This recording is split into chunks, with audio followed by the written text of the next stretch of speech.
That's about as far as it goes. Yeah, I know nothing. I know. Welcome everybody to a spooky edition of 410 Sports I love Talk. how we open with me going, I know nothing. I know nothing. Isn't that a famous saying by Socrates, right? The only thing I know is that I know nothing. Yes. That's what I was, and that's exactly what I was referring. Yeah. That's a great line. Like, yeah, honestly. Exactly. But happy Halloween, everybody. That's right. Happy Hope, Halloween. All your festivities went well. Hope everyone was safe. All the children running around were safe and happy, filled with sugar.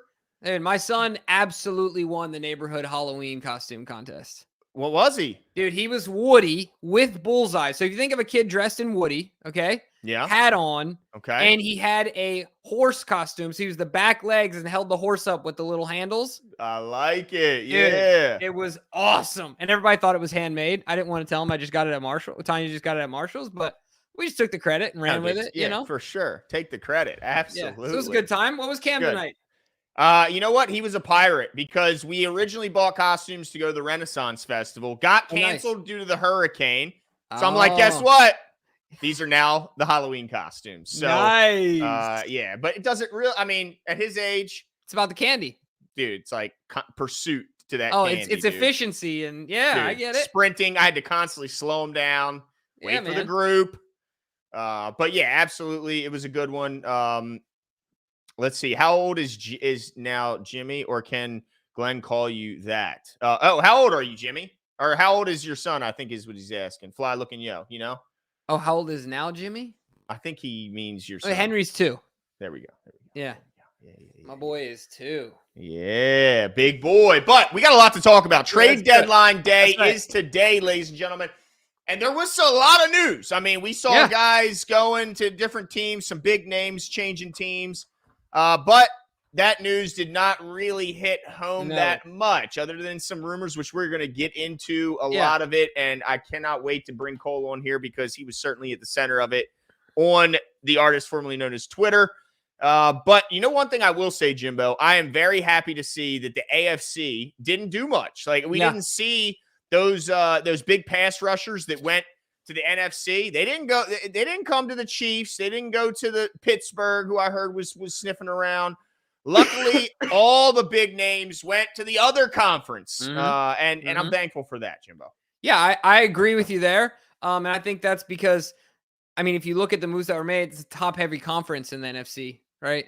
Yeah. And so they're trying to gather more and more resources there at the top of the conference. I'm just gonna let you know, Glenn, today I'm patting myself on the back a little bit because if you will believe this, on the trade deadline Tuesday, I did not touch ESPN, Twitter, any social media outlet until 4 p.m. What? Yeah. Dude, I'm sitting there refreshed. Well, because I knew if I had a ton of things to do today. It was the last day of the fiscal quarter for work, and I knew if I got in. Well, first of all, you knew if something happened, I'm texting you, I'm calling. Yeah. So I wasn't worried about that. You know what I'm saying? But I knew if I got into all the rumors and I was like, I'm gonna be done. I can't do it. I can't do it today. So and then as soon as it was 4 o'clock, I'm like, fiending. Yeah. Over here, like, I got to get on. And then I see all this news and I'm like, oh, well, the Ravens did nothing. Okay, cool. Let's talk about it. Yeah, it was uneventful, but the Niners did trade for Chase Young. We did see Montez Sweat go over to the Chicago Bears. Rasul Douglas goes from the Packers to the Bills. So the Bills did get a little bit better, getting some secondary help, no doubt about that. And they signed Leonard Fournette too.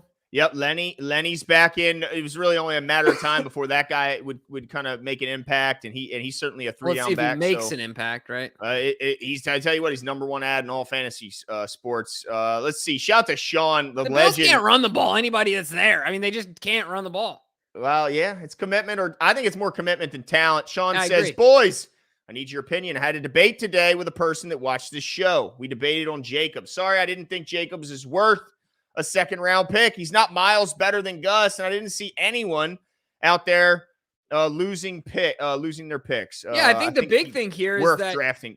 Yeah, worth losing draft picks is what he meant to say. I think the big thing here is that you're not only giving up a 2nd, right? You're giving up a 2nd for a rental because he already was in a holdout for a bigger contract, right? I think they were going to sign him, Jimbo. I think they wanted a 3-down back going forward. I think they hoped it would be JK this year. Didn't end up being that because of the injury. I'm not so sure this was a rental. I think they were going to sign him long-term. Derrick Henry, different story, but this is a young guy. I think they were looking to link him up. Man, that's just rich. Second round. I agree with Sean. I think it's rich. Okay. It's rich. And then the money, I mean, I don't know. He's a heck of a player. But I agree. That's a lot to invest, a draft pick and a long-term contract. It's a lot there. But, yeah, I mean, look, Sean, I think I'm with you. I'm okay with them not making any moves. Yeah.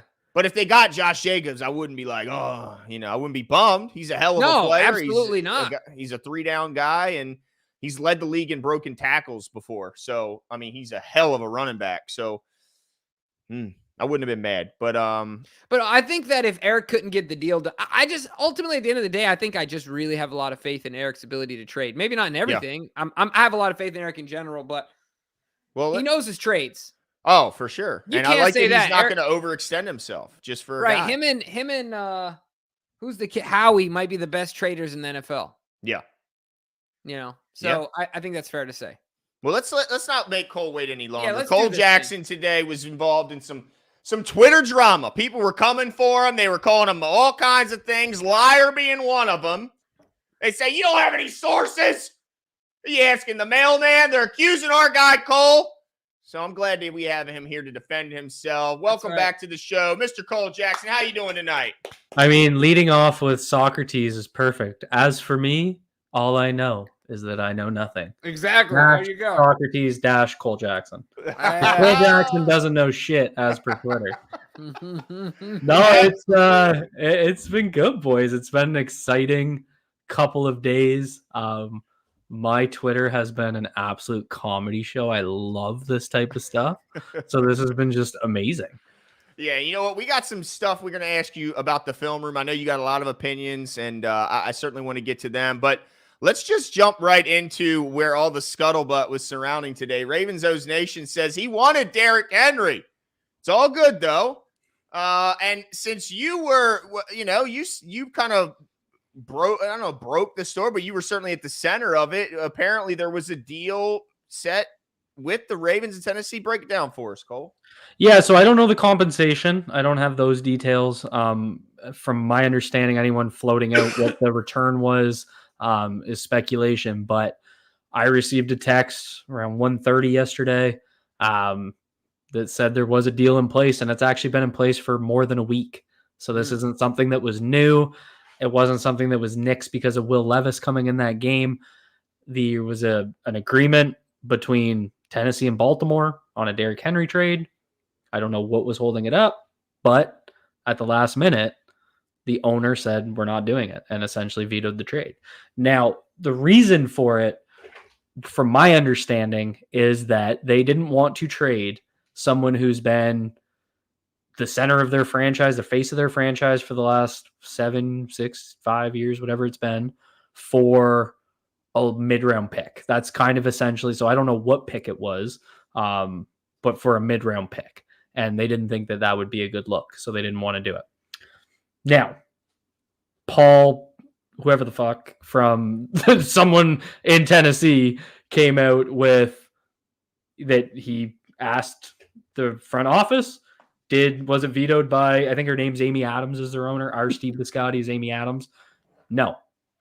So everyone said, you made that up. And so I'm cool with that. I mean, this is how this game works. From my perspective, most of my connections are on Baltimore's side. Paul's connections obviously are on Tennessee's side. Right. So I'll leave you guys with this thought, and the people out there that think I'm full of shit. First of all, I don't really care if you believe me or not. It really, like, when I said I do not care, like, this, it means literally nothing to me. My day does not change. All those DMs, it's cool. But the only thing that I get mad about is when people say I made it up, because I have it. So now I'll leave you guys with this thought. Who has the incentive to lie? The Titans front office, specifically their GM, who got a trade vetoed by their owner. Now, keep in mind, this is essentially Paul breaking this from the Titans' perspective. This is our Jay-Z, Jeff Zrebic, breaking that Steve Biscotti didn't veto Eric DaCosta. Do you guys really think that if he went to ask EDC, he'd be like, yeah, he vetoed my trade? Right. Think about it for a second. Yeah. Do you really think they'd air that dirty laundry through their sword? Yeah, the dude signs his checks. That's not a good idea. Who would admit that? Yeah. Of course they're not going to say it's true. So anyway, I'll leave you guys with that. It's no sweat off my back. I don't care. But that's what I was told. I confirmed it with 2 people, which that's my process. I rarely tweet things out. The only thing I've ever broke that I was kind of the first on was Jadeveon Clowney. And I did the same thing. I heard about it. I confirmed it with 2 people. I tweeted it out. And I still got told I was full of shit until he signed with the Ravens. And then people were like, you were just guessing and got lucky. And this is just how this thing goes. People crave information and then they get it and they don't like what they get. So I'm used to this. This happens all the time. People on Reddit. So I've been an enemy on Reddit lately, but everyone on Reddit was actually on my side of this one. So I don't know. Maybe I turned heel or turned face. I turned face on Reddit. Yeah. So that was cool. That was cool. So well, Cole, I mean, let me ask you this though. Do you think, because I mean, Jimmy is a huge Gus fan. I don't have to ask him about his feelings about our backfield because I know what he thinks. But why do you think that the Ravens felt they needed to address the backfield? I do think that they were looking to address the backfield. Now, I did my first film breakdown that came out around 12 today was on Gus's day yesterday. The 3 touchdowns were all goal line touchdowns, and I think it kind of shied away from some of the things he did really well. A lot of the work he did in zone was really nice, the way he was working off blocks. I think that got a little covered up by kind of him just running over dudes on the goal line. So I think if you guys want a more in-depth look of what he did really well and why I think it's super relevant moving forward, check out that film breakdown because I put a little bit of time on his zone runs, which I think the Ravens are trying to establish. I don't think it's necessarily that they felt they needed to upgrade Gus. I think the concern is, what do we do if Gus Edwards goes down? Justice Hill isn't a feature back. He's not a 3-down back. He's kind of that guy that you want to bring in for change of pace pieces, a guy that you're going to bring in on passing downs, a guy that you're going to bring in. What am I trying to say here?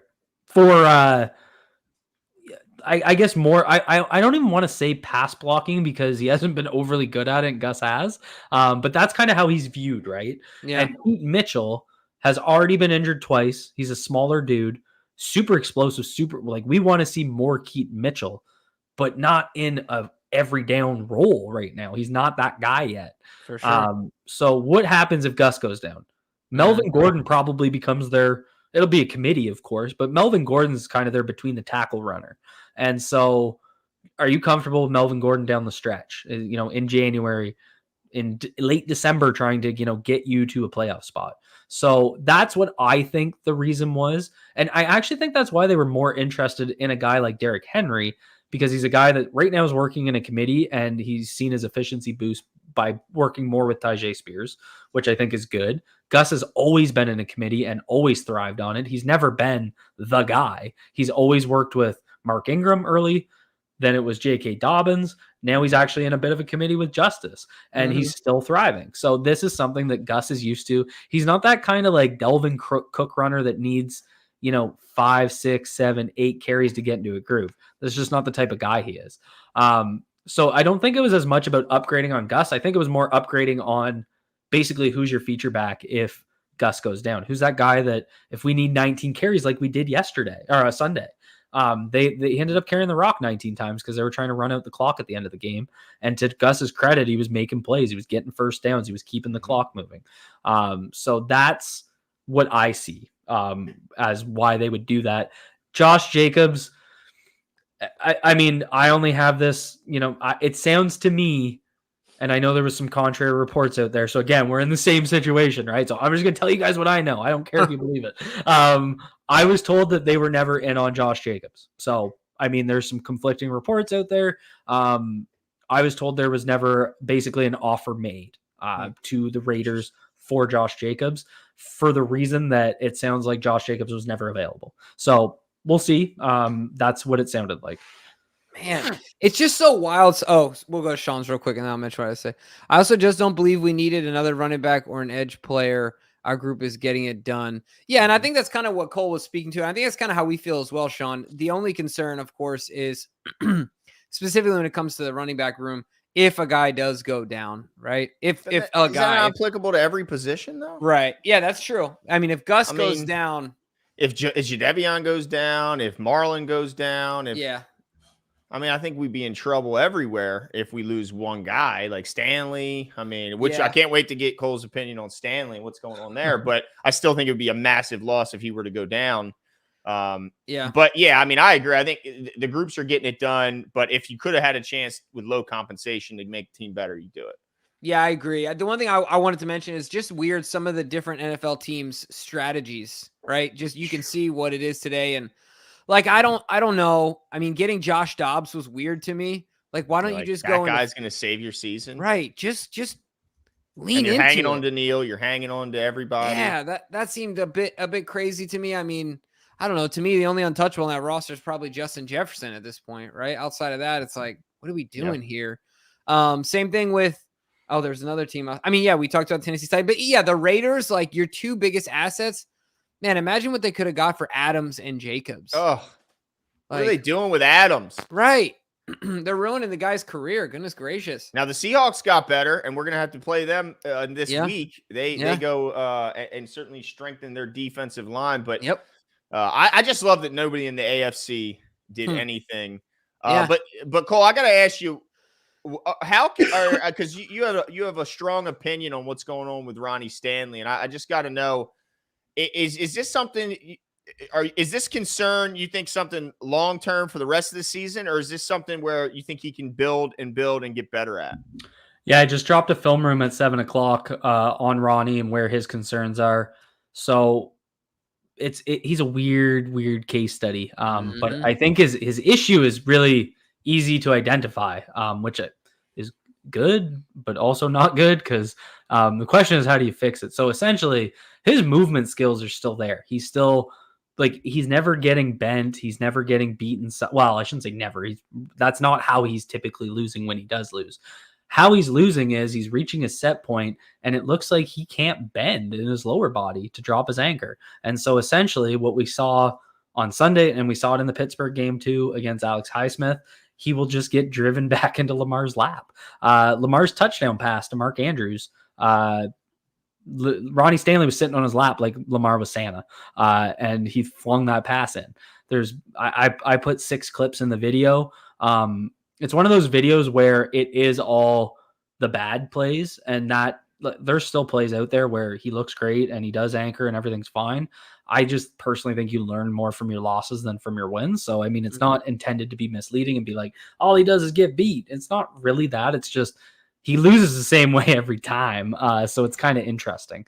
But that's what I see as the issue. I don't think he can bend in his lower body. I think that knee injury made it a lot worse. So the question is, will it get better, or how does it get better? That's a tough one. That's not really without knowing what's going on medically with him, it's hard to speculate. But I'll say this, it was an issue week 5 and it was an issue week 9 or week 8. So it's not getting better as of right now. Let's leave it at that. Yeah, it's going to be interesting to see how that goes as the season progresses, because I know his injury was a while ago. I just don't know if the limitations are permanent or it's something that he's still working on, right? I just, I just am not sure. But Masi says, first and goal was 2 minutes and 50 seconds. Thought they would take 3 kneel downs, kick field goal after 2-minute warning. James Glenn going for it. What do you think, Cole? If it happens again, isn't it better to be 12 points with 1:20 than 16 points with 2:50? Interesting. Okay. I never even thought about this. We did talk about this a little bit. When they punched it in at the end after the penalty, and they said, why not just kneel it, kill the clock, kick the field goal? I guess the only thing I'll say to that is, and I remember I texted one of my buddies and I said, it was the most Baltimore Ravens thing to be the first team, it feels like, in 8 years to give up an onside kick. I know, right? And the way it was given up, are you kidding me? So, I mean, in my head, I never thought about it like this, so I love when people bring perspectives like that. So huge thank you for that thought, because that honestly never even clicked in my head. No, that's an interesting one. I personally would have just scored because points are better than no points, but I'm also always of the mind, and I remember a couple of years ago just constantly joking of like, why do people even try onside kicks? Because it never works, or they need to come up with a new way of doing it because they literally never work. And then of course it works against us. Yep. And of course it's Nelson Aguilar. Like, I know, of all people, man. Oh no. It kind of reminded me of Hank Basquette when he was at the Colts in the Super Bowl, and they got him with it in the Super Bowl. Do you remember that? To start the second half, the Bears got him, and it bounced right off his hand when he was on that reality show. Or was it the Saints? Yeah, Saints. I think it bounced right off his hands, and that was when he was in that reality show because he was like marrying a playmate, or it was a whole thing. And then the guy got absolutely ran out of the stadium. But yeah, interesting thought, Massey. I mean, they could have ultimately though, if they get the onside kickback, then it just doesn't look like anything, right? But because Nelson dropped it, it became a thing. But let me ask you something. Lamar Jackson's previous game, everybody was just celebrating him. He had 4 touchdowns. I mean, he looked like he was untouchable. But there were some moments in this past game, although didn't put up the statistics that he did in the previous. I mean, he was pretty incredible. Mainly the one where Ronnie Stanley is trying to anchor, and it looks like he's about to anchor on the left leg of Lamar Jackson. So he just swings it out of his way and throws a one-hand laser beam to Mark Andrews in the back of the end zone. Could you imagine Lamar was a shortstop? Oh, dude, turning the double plays, dude. Yeah. I mean, but wicked. What'd you think about Lamar Jackson's performance? I hated the offensive game plan. It was hard to watch. It was hard. I was yelling live. We were eating dinner. My wife was getting so mad because I was so into the game. But we had her parents over for dinner too, and I was kind of like doing this, like eating out of the side of my mouth. But they lined up with it reminded me of the Chargers playoff game in 2018. They came up basically in dime the whole time. Not dime necessarily, but nickel, playing with DB heavy. They were playing quarters coverage. They basically said, which is ironic because their social media account tweeted the running back thing. And then they came out and they said, okay, we're not going to let you throw it anywhere over our heads. And so they had a variety of 3-man rushes, 4-man rushes with 8 or 7 in coverage. And they said, you're not going to beat us this way. And it took Todd Monken until they had 7 called runs in the first half, 7 against 5-man boxes. And they decided they were going to use the screen game. Got a video coming out on the screen game in the morning, which made me want to kick a baby.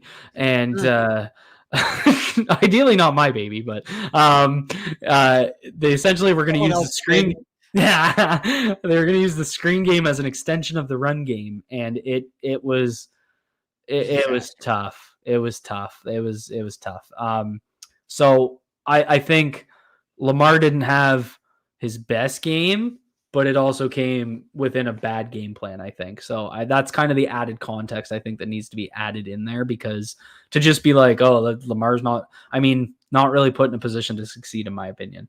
Yeah, it was pretty wild when you did kind of notice there was one play. I think it was actually the touchdown, Glenn, the one you were talking about, where he had like the one-legged slinger, but I think they had 8 guys in coverage, or maybe it was in that same drive. It was previous to that. But just wild, because we haven't seen that for years. I mean, against the Ravens, it's been quite the opposite. I mean, literally.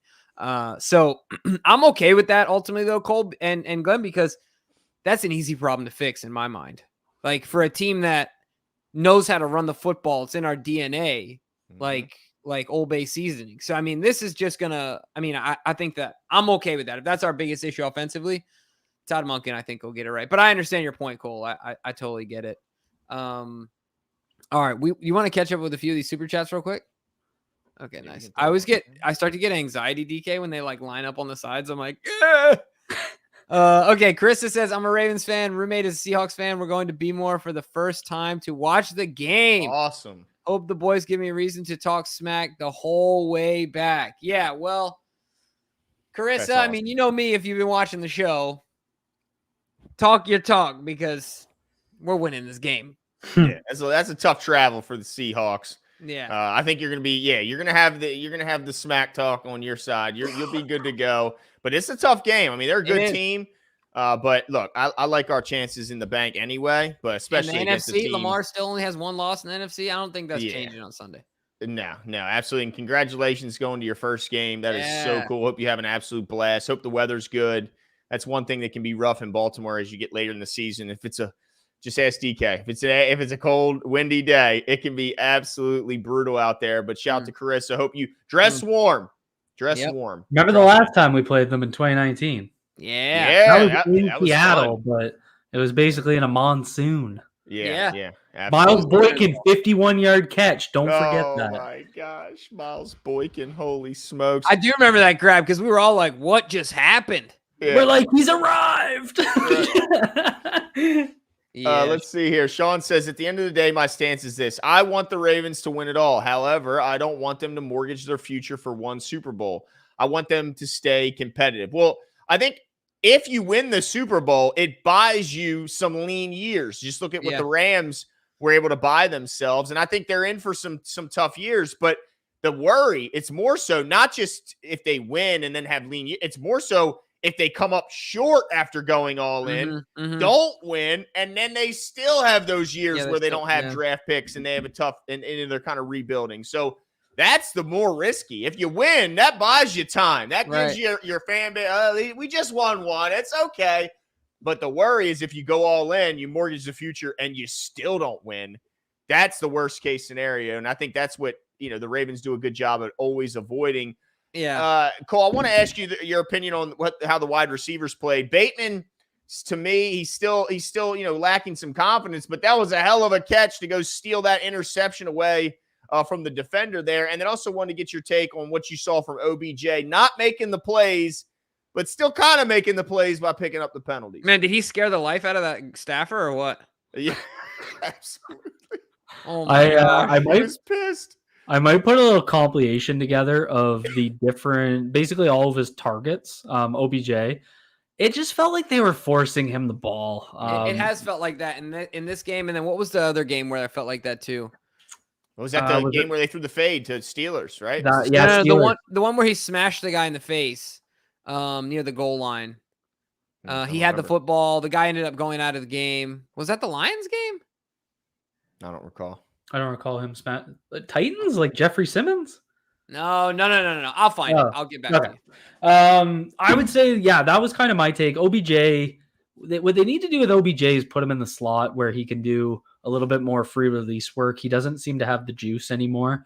I think he's still going to be able to contribute, and it's not really necessarily an indictment on him. I think he can still do some really positive things, especially later in the season. I just think Bateman has a little bit more juice in his release. I want to see him more outside with Zay, and I want to see OBJ in the slot where he's getting those free releases and he can be savvy over the middle, because that's where he's been at his best this year. There's that play early last week against the Lions where he caught that kind of RPO late release throw, and he also had another crossing route early where he took it like 50 yards or 40 yards. It was a crazy gain a few weeks ago. So I think that's where he's going to be at his best. So that's an adjustment I'd like to see them make. Bateman looks good. Like, he looks pretty solid. I think he's being a little underutilized at this point. Last 2 weeks, he's made some big plays. I'd like to see them kind of force it to him now. The other thing I'd like to see from the wide receiver room, and I tweeted it the other day, is please, for the love of God, stop motioning Zay Flowers and having him stand in the backfield with nothing to do. Like Joe Flacco. It's driving me nuts. It's not like, I get you're going to use, jet motion, orbit motion. It's got its value. It tips the coverage, and it's a good read for Lamar right before the snap, essentially seeing if they're in zone or man. So it's not necessarily that I'm against that. It's just a waste for Zay to do it and then just stand there, especially when guys aren't getting open. I put a video out today just on Twitter. It's 1:30. It's all of their 5-man protections from Sunday. So 5-man protection is just the O-line blocking. 5 O-line. There's no tight end. There's no running back. It's just the 5 offensive linemen pass blocking. And it actually shows that the pass protection on Sunday was pretty good. It was a lot of the pressure came late, like it did against Detroit, where it's coming from guys not being open, balls not being out, that sort of thing. So I would like to see that change moving forward. I think, a little bit more they could do there. Get Zabe downfield. Maybe you're getting guys open and you're not holding the ball as long. That's an adjustment I'd like to see them make. Yeah, I think I'd also like to see Bateman get a bit more involved. Look, ultimately, we've got to know what we've got there, right? And I think Monken might have a little bit of a love affair with Zay Flowers in his game. But I just wanted to verify, because I thought I was going crazy for a second. It was a goal line play against the Lions. OBJ actually got fined for it. He hit the kid's name, Kirby Joseph. He got fined $21,000 for.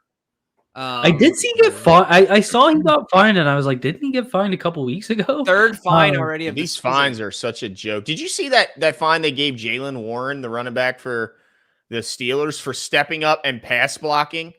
And they gave him a $48,000 fine, which is the equivalent of his entire game check for the week.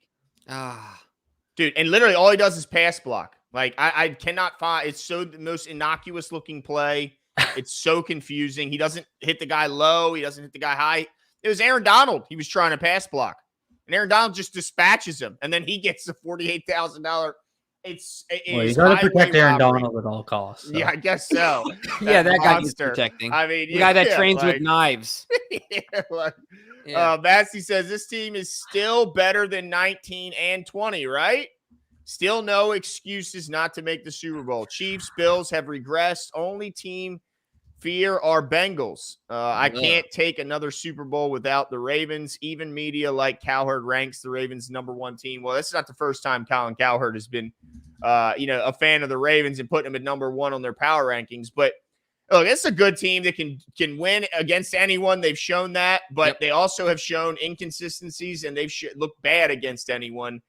So, I mean, look, they can do they could win it all, or, I mean, you just don't know. You just hope they put together, a run where they're hitting it on all cylinders when it matters most. I think that's all you can do, but they have the talent necessary. Yeah, you got to keep, I think at this point, a lot of it also comes down to health. Got to keep that O-line healthy. Obviously, got to keep Lamar healthy. We've got to do all that we can to hope for good health, right? If you look at the teams in the Super Bowl last year, pretty dang good health. Offensive lines usually stay intact to some degree. But, Cole, I want to ask you about that secondary, man, because holy smokes, Brandon Stevens found his ball skills, makes a nice hands interception, and Geno stole a second one from him. Let's call it what it is. What do you think about those young guys? And if they continue to kind of get better, match them with already, what we know we got in those other older guys. I mean, how good can this secondary be, Cole? Yeah, they've been really solid. I mean, Geno Stone deserves so much credit for stepping in. He's now got the most interceptions in the first 8 games, tied with Ed Reed. What? Yeah. He's got 5 picks in 8 games. And Ed's the only other player to do that. That's why I keep making jokes. Should he switch his number to number 20? Stop it, Cole! Stop it! Mad. Wasn't there a year that Ed had 9 and 7? In like a 7-game stretch, or 7 and 9 or something like that. It was wild. Well, what was his highest? His highest, I think, was 11. Did he go double digits? That's insane for a safety. I don't know if he ever went double digits. I'm looking it up. I know he had 9 one year. That might have been. I do remember the 9. Yeah. I swear it was in a short span. Like it was. He had 9 twice and 8 once. He had 9 in 04, 9 in 08, 8. It was the 08 year. I'm pretty sure he did that in 7 weeks. I'm pretty sure. I'll look it up here quick while we're talking, but could be totally wrong. But don't forget about Brandon Stevens here, Cole, because he found his ball skills. Yeah, no, and he's been absolutely phenomenal. So Jimmy, it was at the end of the year, so from week 11 to week 16, he had 8. Oh, dude, that's insane. 6 games, 2 touchdowns, 8 picks, 10 pass deflections. I'm not ready to turn Geno's number to 20 yet. Hey, this season's not over. Okay, sorry. Back to Brandon Stevens. Quit stealing the spotlight, Edward. Stevens has been awesome, and we talked about this a couple weeks ago, so I don't want to hash it out too much. Coaches will always bet on guys like Stevens that are close. And we talk about it a lot with this team. Odafe Owe, Mr. Close. better than Mr. Not Close at all. So, I mean, it's just one of those things where I'm telling you, coaches love that. They're going to continue to give those guys opportunities, and it's just clicking for Stevens. His awareness is kind of coming around. A guy that played running back in college, switched to DB, I think in his last year before the draft. So just, a guy that maybe needed a little bit of time. And I think the key here, though, and I'm not trying to take anything away from the secondary, but what they're doing up front with the simulated pressures from the front seven, the different looks that Mike Macdonald's giving them, it's really helping the secondary out. Especially it's taking a lot of the, man coverage situations away from them. It's giving the quarterback a lot to see, a lot to process. It's making him a little slower. I'm really interested to see Joe Burrow against Mike Macdonald in the second game this year, because Joe is usually really good against that type of thing, but Mike Macdonald has had his number. So I'm really interested to see how that plays out. All right, Cole, we're going to leave you with this. I'm going to give you a statement instead of a question, and then I'm just going to say go. Oh, okay. All right, because I know that you have a good buddy here at 105.7 The Fan. Oh, here we go. And today, I actually picked up the phone and I was compelled to call Glenn because I was literally only in the car for a minute max, maybe 45 seconds. I literally drove like 3 blocks down near the grocery store from my house. And in that time, I heard Jason Lockenfora say, Jason Lockenfora? Never heard of her. Never heard of her. Never heard of her. $10 if anybody knows what's that from. Anyway, he said Kyle Hamilton is not a playmaker and is the best defender against the bubble screen in the league, and that's it. He's what the fuck did Kyle Hamilton ever do to him? Why does he has a ton of guys. He said this. He has a ton of guys that have been set up around him to take away to do the dirty work to make him shine, and he's still not able to shine. His free safety's hurt. Look, and I still think it's crazy to say Kyle Hamilton isn't a playmaker. He's one of our biggest impact players. He just tied for leading us in tackles last week, and he's like, yeah, well, he got 3 sacks in 1 game and 5 pressures in 2 games. The rest of it, he hasn't done anything.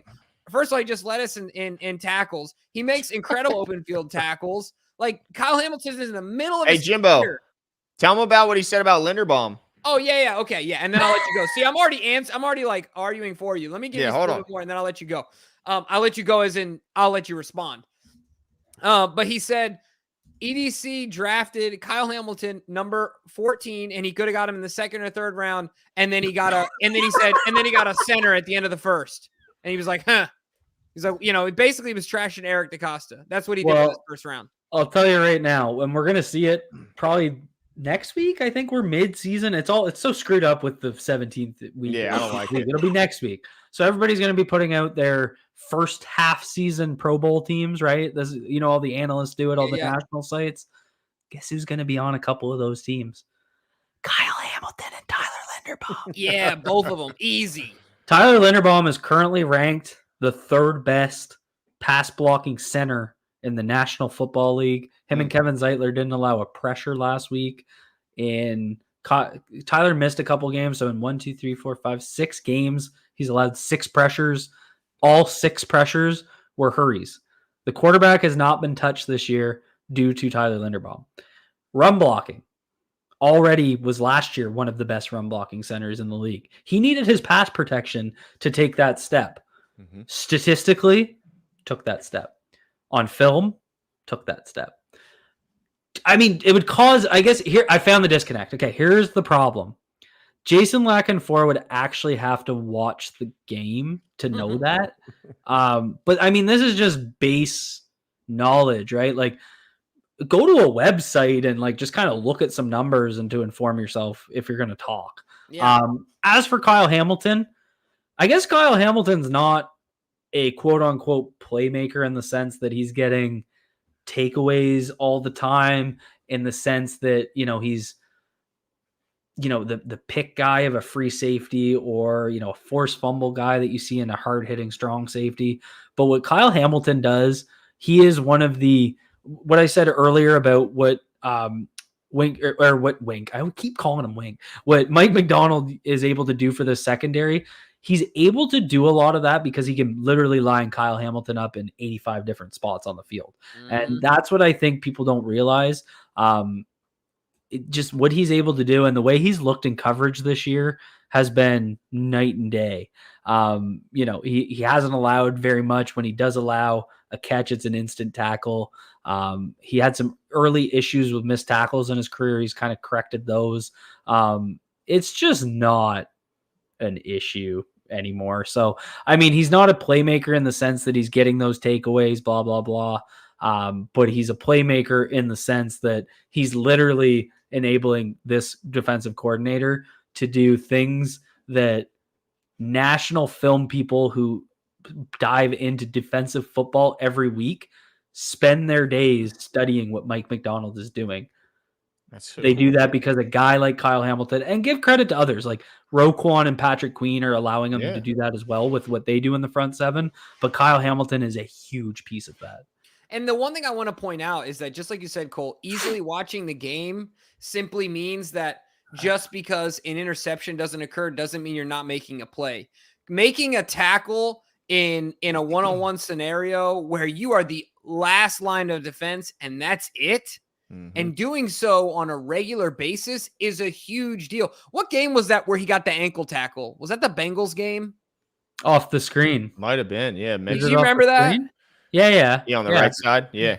And that's just one that comes to mind. But Kyle Hamilton is absolutely an enforcer. He's an amphibian. I mean, he's so versatile back there. It's just incredible to watch. So I think it's just ridiculous. It's ridiculous that he's in the 2 to 6 time slot.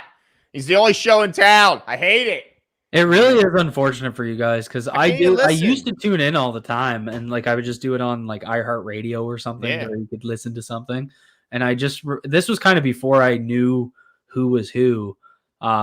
And I feel really bad. Who's the guy that's always on with him? Dude, Ken. And I told Jimmy this. I used to like Ken. I feel bad for him. Ken used to be with Jeremy, right? Infected him. Yeah, they used to be with Jeremy. Yeah, man. Yeah, Jeremy's the man. Love Jeremy. Yeah, Jeremy is the man. But I really do. I feel for him because, it's just like I feel like the man has a career that he's got to protect, and I understand that. And I feel like his best position is to just be JLC's sidekick, and it sucks. And I think it's really kind of altered the way he handles himself. So yeah, that's unfortunate. Yeah. Well, we're going to start a call-in campaign every 15 minutes tomorrow from 8 a.m. to 5 They will not take my calls. Trust me. I've tried. No, I'm saying just whoever. Call into 1057. Call into 1057 and say you want James and Glenn. Yeah, there we go. And you know what's funny with JLC? The one that I couldn't stand the most and the one I was literally trying to get on the phone was Jerry Coleman. He was the guy that I could not stand. Some of the DMs he'd sent people, just like I think JLC is a bad sports analyst. I'm not convinced he's a bad person. Like, I don't know. Seems fine. He's probably a nice guy. Jerry Coleman is a piece of shit of a human. Like when he sends people in their DMs trying to degrade them and essentially make them feel like they don't matter. Shit like that is just like people in society that do that. I'm sorry, but you're a piece of shit. Like it goes beyond sports at that point. Yeah. So, I mean, and the guy weighs 110 pounds soaking wet. So I'm not sure why he's in anyone's DMs. Shame Adam Jones I love Adam Jones, man. Captain America. Adam Jones didn't love him. Aren't they doing a show together? Yeah. Well, do you not remember the rumor from way back when? No. I mean, I know a lot. He rubbed a lot of people the wrong way, but I know. Jerry? Yeah. Oh, yeah. Adam Jones used to make fun of him because he said that all the guys would say he was staring at them in the locker. Oh, no. This was a big thing, like to the point where I remember hearing about it. This was years ago, though. Well, I guess they mended that because they're doing a podcast together, which is. I used to always tweet it at him. That's awesome. But we got a big game this weekend coming up. I got to get your before we let you out of here. What are your early impressions on the Seahawks and what the Ravens have to do to win? Having them come across the country is always going to be an advantage. We just had the opposite of that advantage traveling to the West Coast. So I think that gives them a bit of a bump. They're coming off a game that was a tough physical football game that they kind of won it late. They had that pick late and then ended up scoring. I like the matchup for us. I think on like our defense against their offense, I think plays really well into what we're doing well. They do have that 3-headed monster at receiver with JSN's kind of starting to put it together as a rookie. DK, we all know what he can do. And Tyler Lockett's been Mr. Steady forever. He's just always been that guy, right? And everybody loves having him on their fantasy football team. Geno Smith has kind of turned his season around. He was struggling. They got 2 guys who can run the rock, and Walker and Charbonnet. So that offense is good, but I think we match up well with them. I'm a little worried about their defense. They just made a huge addition in Leonard Williams. They got Bobby and Jordan Brooks there. They're playing really well together. They got a good pass rush. They got Boy Mafe, who's, getting out there and getting to the quarterback regularly. Darrell Taylor's also there. And they have probably one of the best probably the best young duo of corners in Devin Witherspoon and Tyreek Woolen that the league has right now in terms of a duo. Mm-hmm. So I mean, I loved Witherspoon coming out. They also added Frank Clark back to their pass rush. So I mean, they got a stacked defense. So that's where I'm wondering. Adams going to play, or is he out still? I think he's still out. Is he still out? Okay. Yeah, and Julian Love's been pretty good this year too. So I mean, it's just one of those things where, paying the big man $53 million a year. Mm-hmm. They're going to have to deliver the goods against Seattle. That's just how it goes. But I do like I at least like the way we match up with their offense. But this offense has to get something going. But I mean, same time, PJ Walker did pretty good against them, 248 yards, a touchdown. That's right. So, we'll see how that goes. Yeah. Yep. I like our chances. Well, Cole, thanks so much for joining us on this Halloween night. And we will look forward to seeing you next Tuesday. Guys, again, if you haven't, go over to Cole's YouTube channel, Road Graders, subscribe. He will make you a smarter fan, no doubt about it. And also follow Cole. Is that the Twitter handle right there? Is there? Absolutely. Don't believe a thing that Twitter handle says. Guy makes everything up for clout. I'm just here for clicks. That's right. I'm here for clicks and chicks, baby. Peace out. All right. Good night, Cole. Yeah. Have a good one. Jimbo, I got to ask your question. A quick question here. Dang it. Sorry, DK. That was my fault. I took it right off. Is this the question you were going to ask me? Yeah. Tom Votto says, if you can only keep one, Metabike, Stone, or Queen, who are you paying between those 3? I say that easily, but what about Metabike or Geno and Pat? Because I bet both their salaries would add up to what Metabike is going to make. Yeah. Holy crap. That makes it tough. You know what I'm saying? I knew that would spice it up. The thing is that you have Marcus Williams, right? But for how long? Yeah, well, he's got to be on the books for at least 3 more years. No, I'm saying for each season. How many games? Oh, I guess that's true. That's a good point. So that's I hate tough. to say it. I hate to say it. And then the hard part is both positions we've already invested heavily is I guess what I would say when it comes to Geno and Pat. So it's like, dang, are we going to double down? First round pick and Kyle also. Right. And so, yeah, it's just a tough. I'm going to go with Justin. Okay. They did sign Brody though. They just signed Brody. Different players. Different contracts. They're hip to hip though. I'm sure whatever his total contract was, wasn't it? I mean, I can't even remember what it was. It's going to be more than Geno. No, whatever Broderick's total contract worth was, I'm sure that's still going to be less than what Metabike gets in a year. No way. I think he got like 38 million or something. No, it's like 18. No way. Metabike Brody got disrespected. Yeah. Hold on. Pull it up, dude. I got to know. You're a faster typer than me. Here we go. Yeah, dude. He got a 3-year, $17.5 million deal. Dude, Metabike's getting more than that in a year, bro. He is. You're right. Dang it. Come on. Think about Chris Jones just sat on the bench. Yeah. For what? Try and do it without me. Yeah, So I'm gonna go Justin. What about you?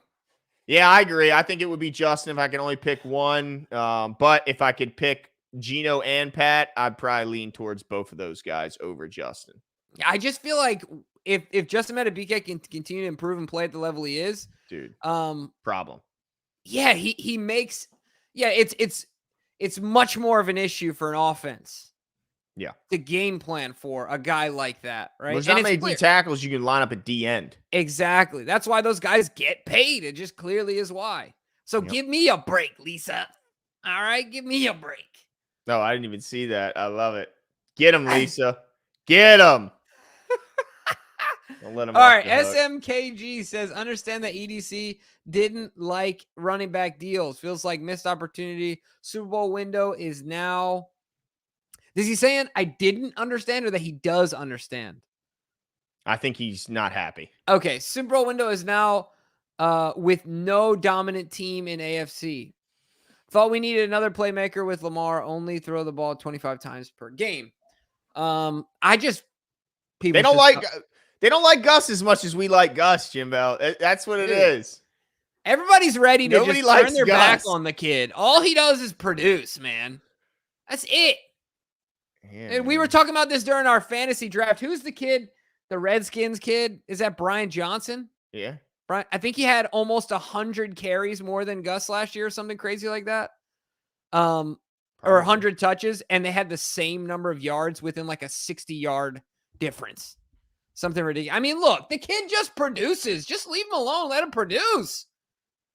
Like, until he does something wrong. I've been happy with, other than the mesh point issues, which are big, and they got to fix them. They got to be 100%. They have to be perfect. They don't have to be perfect in a lot of areas. They got to be perfect when it comes to getting the ball, handed off or not.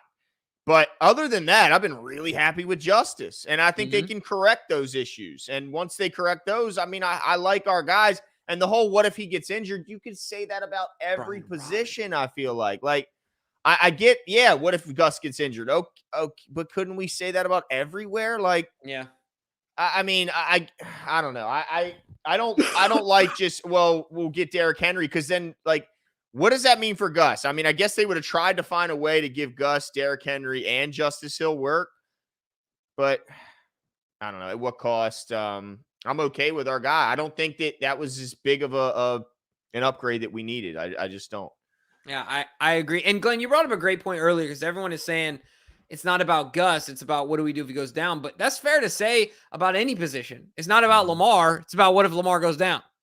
It's not about anywhere, right? Like, obviously quarterback is the most impactful, but it's just difficult. I don't know how many contingency plans you can have. A roster's never going to be perfect. And I think that if it sounds like the Raiders kid, Josh Jacobs was never actually on the table, but if a second was the take, I mean, was what they wanted, is he Roquan? Because that's how, that's how the Ravens view their second round picks. Yeah. I mean, think about it. They gave up a 5th for the interceptions leader in Marcus Peters and Kenny, what's the kid's name? Kenny Young? Mm-hmm. Yeah. Marcus Peters, one heck of an impact 5th for player. Calais Campbell. Yeah. So, I mean, that just felt rich to me, and I'm sure Eric felt the same. Yeah, and the only way it makes sense is if you're signing them long-term, which means you're investing huge money long-term. Yep. So that's a lot of investment for the running back position that's universally being devalued. Tom Votto says, I'm a little disappointed. Isaiah likely not too involved in the passing game. Do you guys think we need to involve him some more? I would like to involve him some more. I think they would like to involve Isaiah some more. I think he's just got to earn it. But he's had some moments where they did try to, and he didn't capitalize on those moments. And when you're a guy who doesn't get a ton of carries, you got to make the most out of every single one of them. It's like Tom Brady said, hey, I'm going to get two looks in practice. Those are going to be the best 2 reps. Those reps are my Super Bowl. And I think Isaiah has to take that mindset. If I'm going to get 2 looks in today's game, those 2 looks are my Super Bowl. And they got to be the best 2 looks I can possibly make them. And we haven't always seen that with Isaiah. So I think if he would have taken more advantage of those opportunities, we'd see more of them. And hopefully, that's in his future. Yeah, I agree. He's got to earn them, man. He's got to earn Monken's trust. He's got to earn Lamar's trust. That's what it feels like to me. It's just, he's got to earn it. But it'd be nice because he's got talent. Got the talent, man. Absolutely. I think we've seen it in flashes, and it's fun to watch him with the ball in his hands. But I know for one thing, John doesn't. I don't think that John is the type of guy that's gonna be happy with miscues in blocking or special teams or other scenarios, and then say, now we're gonna give you reps catching the football. Yeah. You know what I mean? That just doesn't seem to be John's way of doing things. You gotta earn it. A lot of mouths to feed here in Baltimore. Lot. But Glenn, I do want to get to this week's winner, the previous week's winner. Yeah. I think First timer. Yeah, I think it's first timer. So let's talk about it. Of course, every week we do a weekly competition that is brought to you by the one, the only BetUS, our partner. So go check out BetUS. They are legal here in Maryland amongst a ton of other states in the United States. The really great thing about BetUS, outside of having every type of bet there is, prop bets, player bets, in-game bets, futures bets, season-long bets, whatever kind of bet you want, they'll also match your initial deposit if you use our promo code 410 or use the link in the description.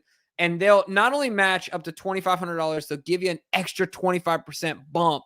So that's literally more money than you deposited by 25% to go check it out. So go ahead and support the show. It's an easy way for you guys to do it, to have some fun, gamble responsibly, but enjoy it. And, have a good time. That being said, every week we do a competition where we have over-unders. If you guys have been watching the show, and then you submit your answers via social media, your predictions, or in the comment section, and then the winner gets some swag, shows up at their doorstep. And this week, Glenn, who won? John Stremmel, congratulations, first-time winner. Absolute champion this week. I mean, his predictions were unbelievable. And I'm 4 out excited of 4. Yeah. Skunked us again, bro. I mean, holy smokes. I am just reminded each week how terrible I am at these competitions by all of you who continue to get 4 out of 4s. And so shout out to John. John, if you would be so kind to send us a message at any of our social medias, a private message, telling us your shirt size and address, you will get a prize in the mail. And congratulations once again to John. Guys, don't fear if you want to participate in our competition. Be back here on Friday when we will have our next series of over-unders for the next game. And I cannot wait to get back to my rightful place as champion, as head of the table, as leader of the pack. When it comes to our show competition, it's been far too long. And just to reiterate, by the way, BetUS, what makes them the greatest, I see these commercials. I saw Prize Picks today. They said, we'll match up to $100. We'll match up to $100. BetUS says, ha-ha, we will match and then some, 125%, up to $2,500, ladies and gentlemen. So just go with the best. Go with the OG. Go with BetUS. That's right. Go check them out. Like it says in the banner, just use the description in the link or use our promo code 410. It's super easy to do so. Glenn, I think that's it for us on a Halloween night. We had good attendance tonight. Hopefully you guys had a good time. We got a lot to cover with the Seattle Seahawks game coming up. So make sure you join us. And we'll be here back on Friday night. That being said, have a great night and we'll talk to you guys soon. See you.